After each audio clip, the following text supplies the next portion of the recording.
Hello అందరికీ, welcome to my channel Geethasri kitchen. ఈరోజు ఈ వీడియోలో నేను మీకు మరో హెల్దీ స్నాక్ రెసిపీ చేసి చూపించబోతున్నానండి. స్నాక్స్ని ఎప్పుడు ఒకేలా కాకుండా ఒకసారి ఇలా ట్రై చేయండి. కొత్తగా ఉంటుంది, టేస్ట్ కూడా చాలా బాగుంటుందండి. పైన క్రిస్పీగా లోపల సాఫ్ట్గా చూస్తుంటేనే మీకే అర్థమైపోతూ ఉంటుంది. ఈ పాటికి మనకి స్నాక్స్ని ప్రిపేర్ చేసుకోవడానికి హాఫ్ అన్ అవర్ టైం సరిపోతుందండి. ఈజీగా ప్రిపేర్ చేసుకోవచ్చు. ఎప్పుడు సమోసాలు ఇవే కాకుండా ఒకసారి ఇలా ట్రై చేయండి, ఇష్టంగా తినేస్తారు.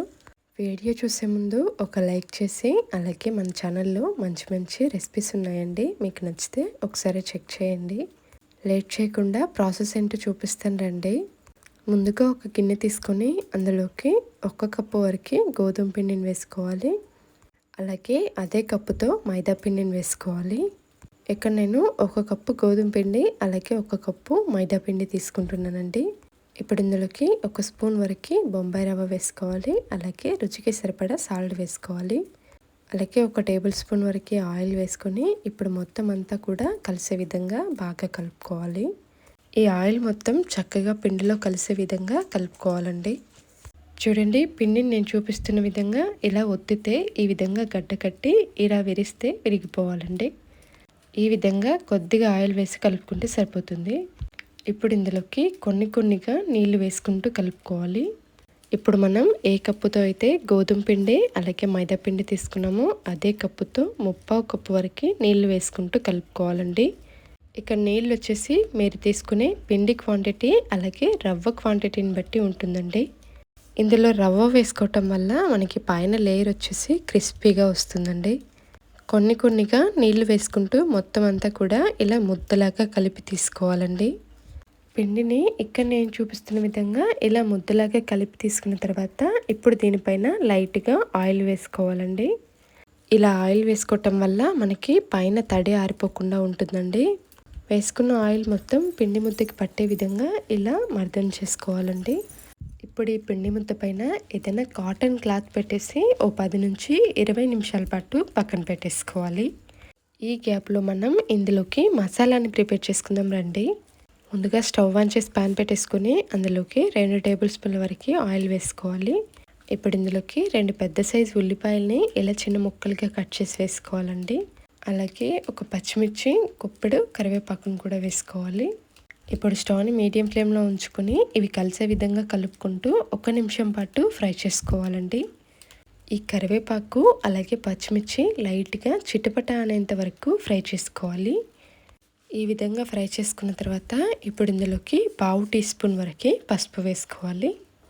అలాగే 1/2 టీ స్పూన్ వరకు కారాన్ని వేసుకోవాలండి.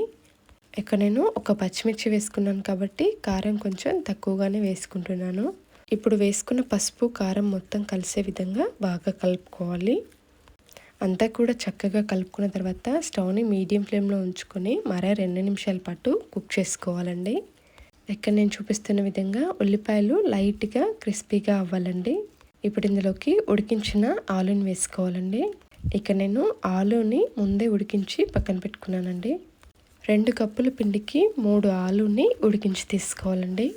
ఆలుని ఉడికించుకునేటప్పుడే అందులో కొంచెం సాల్ట్ వేసి ఉడికించుకోవాలండి. ఇప్పుడు మ్యాష్ చేసుకున్న ఆలు అలాగే ఉల్లిపాయలు మొత్తం కలిసే విధంగా బాగా కలుపుకోవాలి. ఈ విధంగా కలుపుకున్న తర్వాత స్టవ్ని లో ఫ్లేమ్లో ఉంచుకొని 2 నిమిషాల పాటు ఆలు వేడెక్కే వరకు ఫ్రై చేసుకోవాలండి. ఇప్పుడు ఇందులోకి మసాలాలని వేసుకోవాలి. 1/2 టీ స్పూన్ వరకు గరం మసాలా అలాగే 1/2 టీ స్పూన్ వరకు ధనియా పౌడర్ వేసుకోవాలి. అలాగే ఒక 1/4 టీ స్పూన్ వరకు జీలకర్ర పొడిని వేసుకోవాలండి.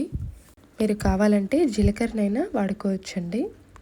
ఇప్పుడు మనం వేసుకున్న మసాలాలు మొత్తం ఈ ఆలులో కలిసిపోయే విధంగా బాగా కలుపుకోవాలి. ఇప్పుడు చివరిలో ఒకసారి టేస్ట్ చూసుకోవాలండి. ఇక్కడ నేను ఆలులో ముందే సాల్ట్ వేసి ఉడికించుకున్నాను కాబట్టి కొద్దిగా సాల్ట్ వేసుకుంటున్నాను.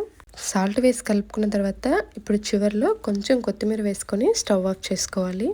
వేసుకున్న కొత్తిమీర మొత్తం ఆలులో కలిసే విధంగా కలుపుకొని చల్లారి పెట్టేసుకోవాలండి. ఇప్పుడు ఇక్కడ నేను ఈ పిండిని 20 నిమిషాల తర్వాత తీసి చూపిస్తున్నాను చూడండి. ముందు కలుపుకున్న దానికన్నా ఇంకాస్త సాఫ్ట్గా అయిందండి పిండి. ఇప్పుడు ఈ పిండిని చిన్న చిన్న ఉండలుగా సపరేట్ చేసి తీసుకోవాలి. ఇప్పుడు ఫ్లోర్ పైన లైట్గా ఆయిల్ వేసి చేతితో ఇలా స్ప్రెడ్ చేసుకోవాలండి. ఇప్పుడు ఈ ఉండని చపాతీ కర్రతో తీసుకొని రౌండ్గా రోల్ చేసి తీసుకోవాలి. ఇప్పుడు ఏదైనా ఇలా గుండ్రంగా ఉన్న బాక్స్ మూతని కానీ డబ్బా మూతని కానీ తీసుకోవాలండి. తీసుకున్న తర్వాత ఇక్కడ నేను చూపిస్తున్న విధంగా ప్రెస్ చేసి తీసుకోవాలి. ఎక్స్ట్రా పిండిని ఈ విధంగా రిమూవ్ చేసుకోవాలండి. సీట్ అనేది ఇక్కడ నేను చూపిస్తున్న విధంగా ఈ మందంలో ఉంటే సరిపోతుంది. ఇప్పుడు దీని మధ్యలో మనం ముందుగా ప్రిపేర్ చేసి పక్కన పెట్టుకున్న స్టఫ్ని పెట్టేసుకోవాలండి. మనం స్టఫింగ్ని ఈ ప్రాసెస్లో చేసామంటే ప్రిపేర్ చేస్తుండగానే సగం తినేస్తామండి, అంత బాగుంటుంది. ఇప్పుడు అంచుల వెంబడి లైట్గా నీళ్ళని అప్లై చేసుకోవాలండి. ఇప్పుడు దీన్ని ఒక సైడ్కి ఈ విధంగా ఫోల్డ్ చేసుకోవాలి. ఇప్పుడు రెండు అంచుల్ని జాయింట్ చేసుకొని ఇక్కడ నేను చూపిస్తున్న విధంగా లైట్గా ప్రెస్ చేసుకోవాలండి. ఈ విధంగా ప్రెస్ చేసుకున్నామంటే మనకి షేప్ అనేది కరెక్ట్గా వస్తుందండి. ఇప్పుడు ఈ సీట్ని ఇక్కడ నేను చూపిస్తున్న విధంగా అరచేతిలోకి తీసుకోవాలండి. ఇక్కడ నేను ప్రిపేర్ చేస్తున్న షేప్ ఏంటో ఈ పాటికి మీకు అర్థమైపోయి ఉంటుందండి. ఇప్పుడు దీన్ని ఇక్కడ నేను చూపిస్తున్న విధంగా మెల్లిగా ఇలా ప్రెస్ చేసుకోవాలండి. చూస్తున్నారా ఎంత ఈజీగా చక్కటి షేప్ వస్తుందో. చాలామంది ఈ షేప్ ప్రిపేర్ చేసుకోవడం కష్టమని అంటారు. ఒకసారి ట్రై చేయండి, మీకు తప్పకుండా వస్తుంది. చూపుడు వేలు తంబు వేలుతో ఇలా మెల్లిగా అనుకుంటే సరిపోతుందండి, ఎక్కువ కష్టపడాల్సిన అవసరం లేదు. అన్నిటిని కూడా ఇదే విధంగా ప్రిపేర్ చేసుకొని డీప్ ఫ్రైకి సరిపడా ఆయిల్ పెట్టేసుకొని ఆయిల్లో వేసుకొని ఫ్రై చేసుకోవాలండి. ఇవి వేసిన తర్వాత స్టవ్ని మీడియం ఫ్లేమ్లో ఉంచుకొని ఫ్రై చేసుకోవాలి. అప్పుడే మనకి చక్కగా ఫ్రై అయిపోతాయి. ఇక్కడ నేను పూర్తిగా ఫ్రై అయిన తర్వాత చేసి చూపిస్తున్నాను చూడండి, ఎంత చక్కగా ఫ్రై అయ్యాయో. అసలు షేప్ కానీ కలర్ కానీ ఎంత బాగుందో చూడండి. అంతేనండి, మా ఇంట్లో ఫేవరెట్ స్నాక్ రెడీ అయిపోయింది. థ్యాంక్స్ ఫర్ వాచింగ్ అండి.